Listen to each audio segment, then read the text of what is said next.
Ozzy's impact in the team at the time was unparalleled. He not only brought style, skill and experience, but he also instilled confidence in his teammates and fear in the opposition, just from his presence in the starting 11. He was really intelligent about the way he played his football. He was never the biggest or strongest, but he was very, very clever in the way that he moved, the way that he passed the ball, and he was a winner as well. And just to be given the opportunity really to play with him was a fantastic experience. And seeing him now and talking to him even to this day, you know, he's amusing, but you knew he was a really special person and a most fantastic player. He's a friend, really. I can't talk about him like a player, but I believe he was a clever player, you know, and very generous player, you know. He ran all the time, help people, help players. I say to him, you born to play in English football. You know, he played in English football like a perfect English player. So he was a great player, very intelligent, generous, good top player, different class.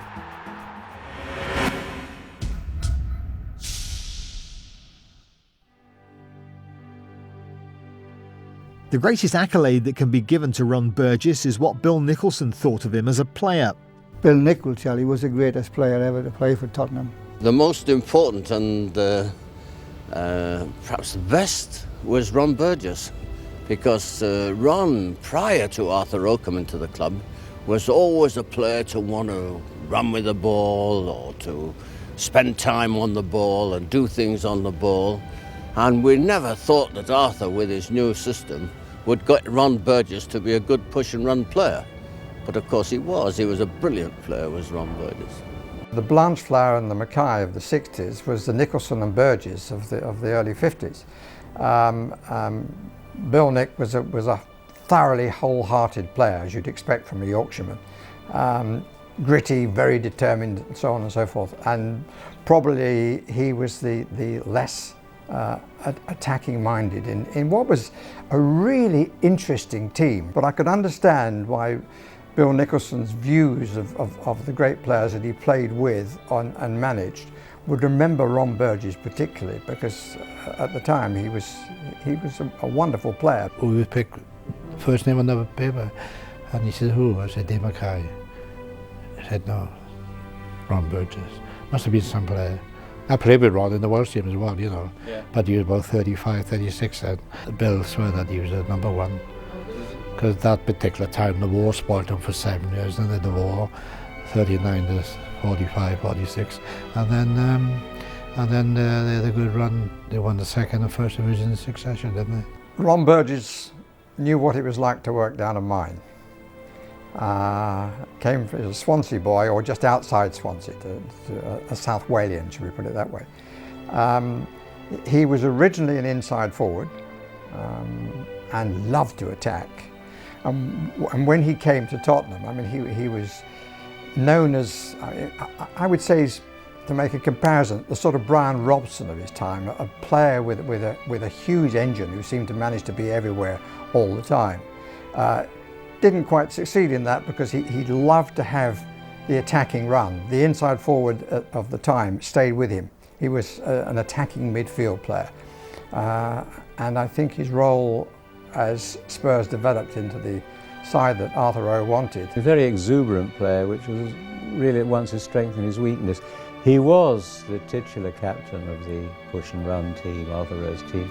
But the real influence, of course, was Alf Ramsey, who was known as general at right back. He was captain in all but name. Ronnie Burgess was a very exciting player. He was fast, he was strong. Very gifted in suddenly seeing an opportunity and you know, driving through like not quite like a combine harvester, but he would see a gap and go. I have to say that my recollections are of being a relatively young schoolboy. Well, Ronnie Burgess was the nicest chap you've ever wished to meet. But when he was on the pitch, he was a similar type of player to Gerrard, who was all over the pitch. I mean, Ron could be kicking off the goal line 1 minute and knocking him in at the other end the next minute. And of course, with Ron, he was always injured during the week, but never missed a game. He was always there, and he got better and better. As the game went on, so Burgess got better and better. Smashing bloke, Very, very nice chap. Very quiet, but he was a captain of the side, but it was his own game that he played, and that's how he became the great star he was.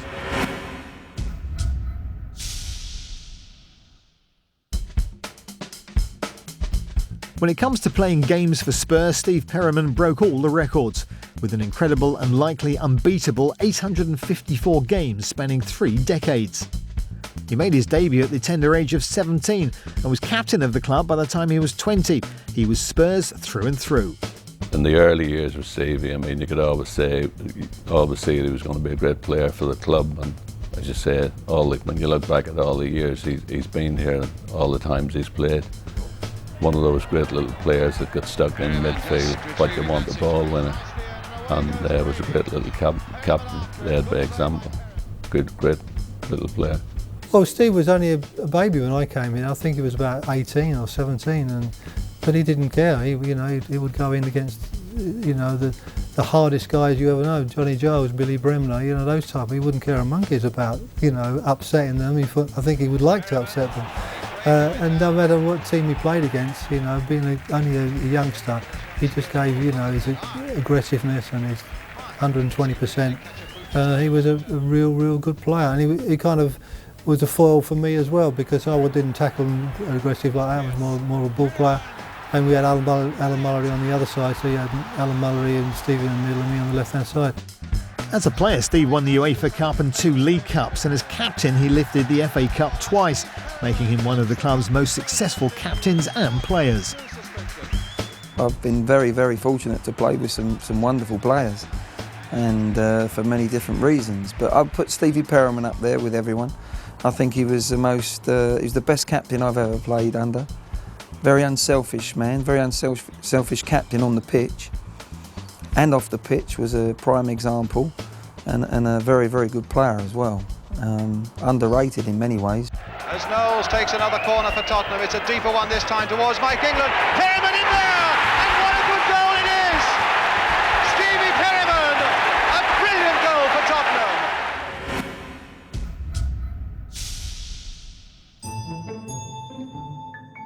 Glenn Hoddle, the highest placed player in the list, who was not part of the 60s dynasty, was an incredible player for Spurs and was also a product of the club's youth system. Quick to rise through the ranks and stamp his authority on the first team squad, but it wasn't the smoothest of discoveries. Well, it's quite a long story actually. I was 11 years of age playing in the Harlow Recreational League, and I got spotted by two twin referees that used to referee in Harlow, and used to do a bit of scouting for Tottenham at the same time. And they put my name forward to Tottenham. And as an 11-year-old, I remember being as excited as anything. I'd supported Tottenham, couldn't wait for them to phone up and contact us. And it must have been about 6 months went by and we didn't hear a thing, and I was devastated, thought my dream had gone. And I played in a cup final for Spinney Dynamos, it was, another team. And Martin Chivers, who was playing obviously at Tottenham at the time, and Ray Evans, came to give out the trophies, and we won 4-2. I had a particularly good game. He just stood head and shoulders above everybody. It was an elephant in a haystack, not the needle in a haystack like it is these days. He was just exceptional. And all I did was come back here, report him to the chief scout, Dick Walker, who was here, and said, "You've got to get that boy, you've got to go and get him signed on." But lo and behold, his family were Tottenham anyway. His father was a Tottenham fan.